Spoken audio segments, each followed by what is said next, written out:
The Westerner wasn't just Samuel Goldwyn's $2 million Western epic. It was the film Gary Cooper tried desperately to escape, writing a formal letter threatening to sever his relationship with Goldwyn forever while agreeing to perform under protest, where Walter Brennan won his third Oscar in 5 years and triggered Academy rule changes, and where the original musical score was secretly replaced after director William Wiler decided it wasn't good enough. While audiences watched Cooper's laconic hero face off against Brennan's ruthless judge Roy Bean in 1940, behind the cameras lurked contract battles that almost destroyed careers, a leading lady who made one more film before vanishing at age 23, and Cooper getting injured falling from a horse, while a different director secretly shot additional scenes.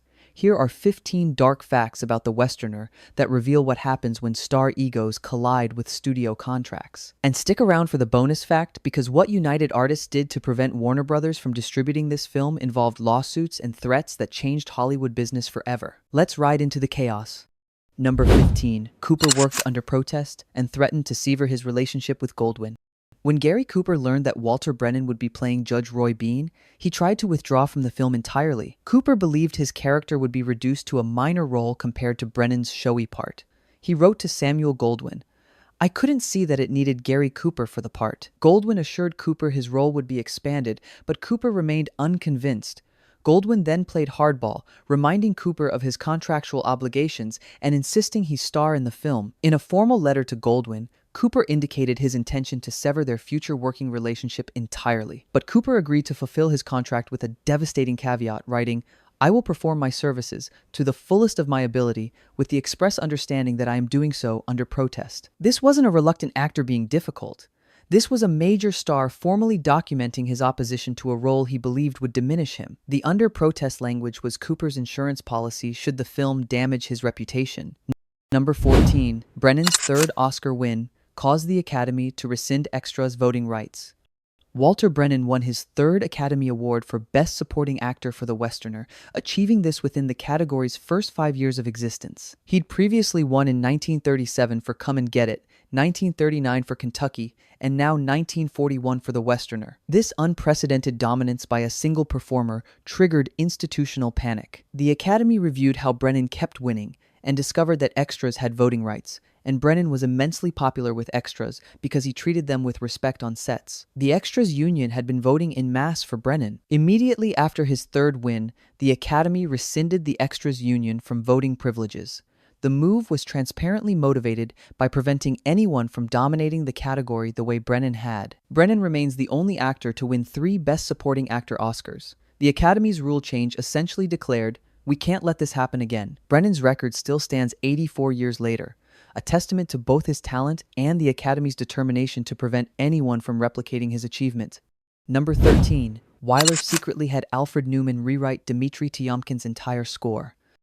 Director William Wiler was dissatisfied with Dmitri Tiomkin's musical score. Rather than work with Tiomkin to fix it, Wiler secretly commissioned Alfred Newman to rewrite the entire score. Newman, already an Academy Award-winning composer, created a completely new soundtrack. Yet when the film was released, Dmitri Tiomkin received sole screen credit for the music. Newman's substantial contribution went completely uncredited, a massive injustice to one of Hollywood's most distinguished composers. Tiomkin, unaware his work had been replaced, received credit for music he didn't write. The deception reveals Wiler's ruthless approach to filmmaking. He'd destroy a composer's work and lie about it rather than admit problems. Newman apparently accepted the arrangement, perhaps understanding that studio politics required discretion, but the uncredited replacement became an open secret in Hollywood, with musicians knowing that Tiomkin's score for The Westerner was actually Newman's work. The incident damaged trust between composers and directors for years afterward. Number 12. Louis Milestone and Rudolph Maté shot additional scenes after Wiler finished.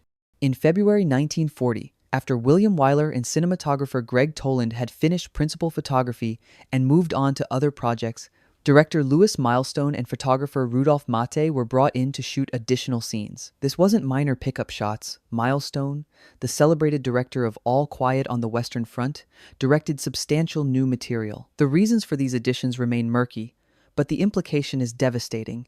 Goldwyn wasn't satisfied with Wiler's cut and needed more footage. Bringing in a different director and cinematographer after the original team had departed suggests either serious narrative gaps or quality problems. Milestone's involvement was kept relatively quiet. He received no credit despite directing portions of the film audiences saw. Mate, a distinguished cinematographer, worked without Toland's knowledge or approval, potentially creating visual inconsistencies. That Goldwyn felt the need to secretly hire additional directors reveals how troubled the production was beneath its prestige exterior.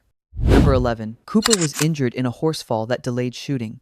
Production was briefly delayed when Gary Cooper was injured falling from a horse. The injury wasn't life-threatening, but severe enough to halt filming.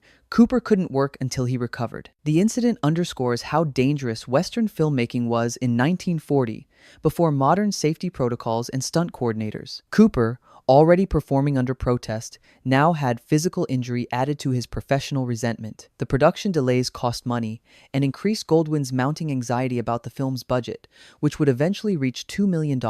Cooper's fall also meant scenes had to be rescheduled, disrupting the carefully planned shooting schedule. The injury became another grievance in Cooper's deteriorating relationship with Goldwyn. Cooper was risking his body for a role he didn't want in a film he believed would diminish him. When he returned to set after recovery, his resentment had only deepened. Number 10. The film cost $2 million, an astronomical sum in 1940. The Westerner's budget reached approximately $2 million, an enormous sum for 1940, equivalent to roughly $42 million today. This wasn't a B-Western cranked out cheaply. This was a prestige production with location shooting, elaborate sets, and expensive star salaries. The budget reflected Goldwyn's determination to make a definitive Western that would compete with John Ford's Stagecoach. But the mounting costs created pressure for commercial success. When the film performed respectably, but not spectacularly, Goldwyn's $2 million gamble didn't pay off as hoped. The budget also explains why Goldwyn fought so hard to keep Cooper. Losing his contracted star would have made the film far more expensive or impossible to complete. Every delay, every reshoot, every additional scene shot by Milestone added cost to an already bloated budget. The $2 million price tag made The Westerner one of the most expensive Westerns ever produced to that point, a prestige project that had to succeed commercially to justify its existence. Number 9. A whole town was built near Tucson as production headquarters. The film was shot on location near Tucson, Arizona, in a town established specifically as headquarters for the crew. This wasn't just a temporary set, they built an entire functioning town to support months of location shooting.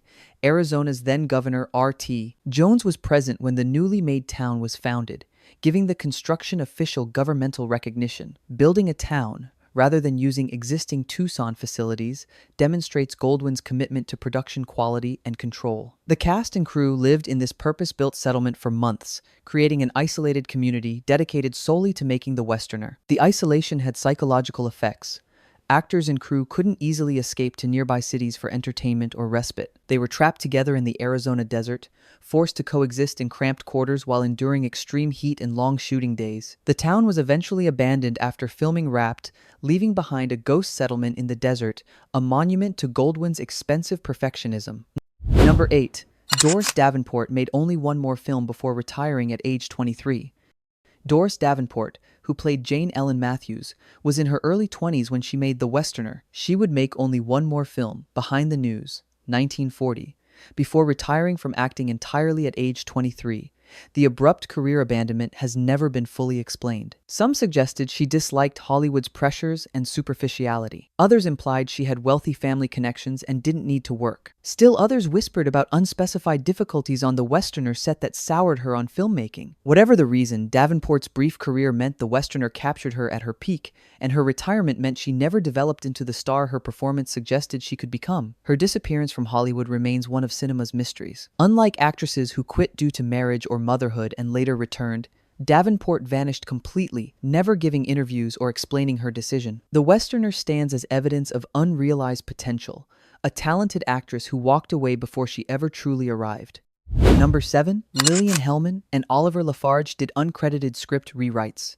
The screenplay credited to Joe Swirling and Niven Bush wasn't the only writing involved. Playwright Lillian Hellman and novelist Oliver Lafarge both did substantial uncredited rewrites on the script. Hellman, already famous for The Children's Hour and The Little Foxes, was under contract to Goldwyn as a salaried screenwriter. Lafarge was a Pulitzer Prize-winning novelist brought in to add authenticity and depth, Both writers contributed significant material that ended up in the final film, yet neither received screen credit. This wasn't unusual for 1940 Hollywood, where studios routinely hired uncredited script doctors to fix problems. But Hellman and Lafarge weren't hack rewrites. They were distinguished literary figures whose contributions elevated the material. The decision to leave them uncredited suggests either contractual restrictions or Goldwyn's desire to maintain the illusion that Swerling and Bush had written the entire screenplay. The uncredited work became a sore point for both writers, who resented contributing substantial creative effort without recognition. Number 6. Cooper and Brennan appeared in 8 films together. Despite Cooper's hatred of the Westerner, he and Walter Brennan appeared in 8 films together. Watch Your Wife, 1926, The Wedding Night, 1935, The Cowboy and the Lady, 1938, The Westerner, 1940, Meet John Doe, 1941, Sergeant York, 1941, Pride of the Yankees, 1942, and Task Force, 1949. This long collaboration reveals a professional friendship that transcended Cooper's resentment of any individual project. Brennan's supporting work never threatened Cooper's leading man status in these other films. The Westerner was unique in giving Brennan equal or greater screen time. The pairing became one of Hollywood's most reliable formulas. Cooper as taciturn hero, Brennan as colorful character actor. Their chemistry was genuine.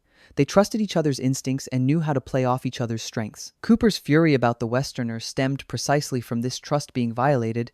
He felt Goldwyn had broken an unspoken rule by giving Brennan a role so dominant it overshadowed Cooper. Yet their professional relationship survived this betrayal, suggesting Cooper blamed Goldwyn, not Brennan. Number 5. Dana Andrews and Forrest Tucker made their film debuts. The Westerner launched 2 significant careers. Dana Andrews, playing a small role as Bart Cobble, listed in some reviews as Hod Johnson, made his film debut. Within a few years, Andrews would become a major star in Laura, 1944, and The Best Years of Our Lives, 1946. Forrest Tucker, playing Wade Harper, also debuted in The Westerner. Tucker would go on to a long career in westerns and eventually television stardom in F Troop. Both actors were unknowns in 1940, hired for minor supporting roles. Neither had significant dialogue or screen time, yet both impressed enough to build substantial careers. The casting demonstrates how Hollywood's studio system identified talent and gave newcomers opportunities in prestige productions. Andrews and Tucker spent their debuts watching Gary Cooper and Walter Brennan work, an education in screen acting that shaped their own future performances. That 2 unknowns from the Westerner became significant stars validates Goldwyn's eye for talent, even if he couldn't manage his contracted stars' egos. Number 4. Wiler had directed 21 real westerns between 1925 and 1927.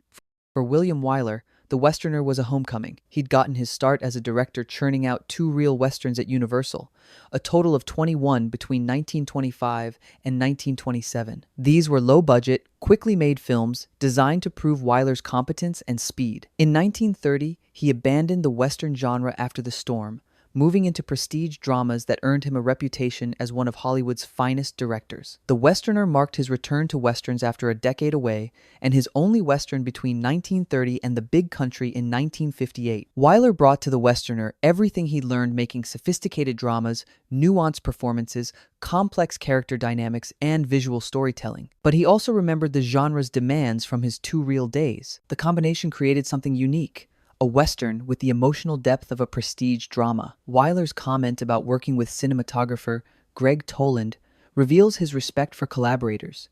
Making westerns at Universal, I directed the camera work. You don't do that with a man like Greg Toland. He was an artist. Number 3. The film received 3 Oscar nominations. Brennan won, others lost. The Westerner received 3 Academy Award nominations.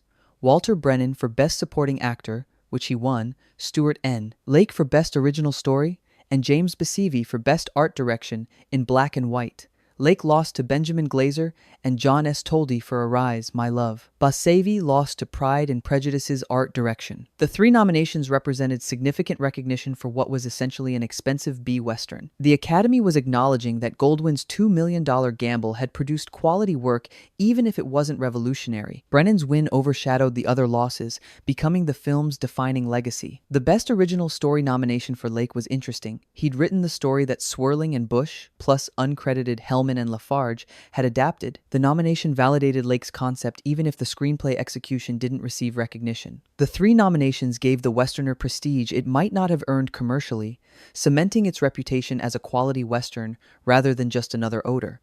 Number 2. The real Judge Roy Bean loved Lily Langtry from afar and named his town after her. The film's central conceit, Judge Roy Bean's obsessive love for British actress Lily Langtry, was historically accurate. The real Roy Bean was Justice of the Peace in Langtry, Texas, a town named after the actress he adored from a distance. Bean called himself the law west of the Pecos, dispensing rough frontier justice from his saloon. His infatuation with Langtry was genuine and well documented.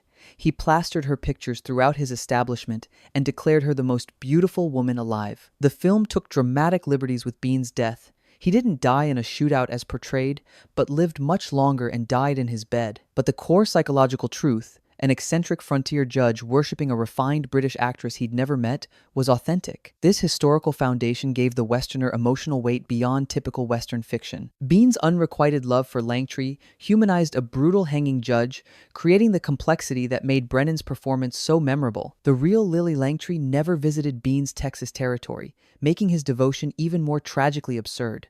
Number 1. Goldwyn tried to distribute through Warner Brothers. United Artists threatened a lawsuit. After completing The Westerner, Samuel Goldwyn attempted to distribute the picture through Warner Brothers instead of United Artists, which held Goldwyn's distribution contract. United Artists discovered the betrayal and immediately threatened Warner Brothers with a lawsuit. The legal threat was serious enough that Warner Brothers backed away entirely, forcing Goldwyn to honor his United Artists commitment. The incident reveals Hollywood's cutthroat business practices. Goldwyn was willing to break his distribution contract if Warner could offer better terms. United Artists' swift response demonstrated that studios protected their contractual rights aggressively. The threatened lawsuit never materialized because Warner Brothers withdrew, but had they proceeded, it could have delayed the Westerner's release indefinitely while legal battles unfolded. Goldwyn's attempted defection also damaged his relationship with United Artists, creating tension that affected future negotiations. The distribution fight demonstrated that even after spending $2 million making the film, the business battles weren't over. Getting the finished product into theaters required navigating complex corporate politics and contractual obligations that could destroy a film's commercial prospects. Bonus fact: Cooper and Brennan starred in a Lux Radio Theater version months after release. In September 1940, just months after The Westerner premiered, Gary Cooper and Walter Brennan reprised their roles for a Lux Radio Theater adaptation. This was standard practice for major films. Lux Radio Theater was enormously popular, and studios used these adaptations to promote their pictures and extend their commercial life. Cooper's participation is notable given his documented hatred of the film. That he agreed to perform the role again on radio suggests either contractual obligation or professional pragmatism. The film was released, his under protest work was complete, and promoting it on radio was painless compared to enduring months of production. Brennan, fresh off his Oscar win, was happy to reprise the role that had brought him his 3rd Academy Award. The radio adaptation compressed the 100-minute film into a 1-hour broadcast, eliminating subplots and focusing on the Cooper-Brennan dynamic. Millions heard the broadcast who hadn't seen the film, extending the Westerner's cultural reach. The radio version became its own artifact, a snapshot of 2 legendary actors performing their roles in a different medium months after theatrical release. The Westerner premiered in September 1940 as Samuel Goldwyn's $2 million gamble on prestige Western filmmaking. Gary Cooper worked under protest, formally threatening to sever his relationship with Goldwyn forever. Walter Brennan won his 3rd Oscar in 5 years, triggering Academy rule changes. William Wiler secretly had Alfred Newman rewrite Dmitri Tiomkin's score without credit. Louis Milestone shot additional scenes after Wiler finished. Doris Davenport made one more film before vanishing at age 23. The film received 3 Oscar nominations, but only Brennan won. Critics praised the performances but noted the uneven script. Audiences enjoyed it, but didn't make it a massive hit. Goldwyn's $2 million investment returned profits, but not enough to justify the expense and headaches. Yet somehow, through contract battles and creative deceptions, through Cooper's resentment and Brennan's dominance, through secret score replacements and additional directors, The Westerner became something memorable. A Western that prioritized character over action, complexity over simplicity, and nuanced performances over shoot-'em-up thrills. Gary Cooper's fury about the role was justified. Brennan did steal the picture. But Cooper's work under protest is superb precisely because he refused to mail it in. His professionalism overcame his resentment, creating a performance that holds its own against Brennan's Oscar-winning work. The tension between them on screen feels genuine because it was Cooper resented being overshadowed, and that resentment fueled his determination to match Brennan beat for beat. 84 years later, The Westerner stands as proof that great films can emerge from troubled productions, that actors working under protest can still deliver brilliant performances, and that sometimes the best work comes not from harmony, but from creative conflict and professional resentment channeled into craft.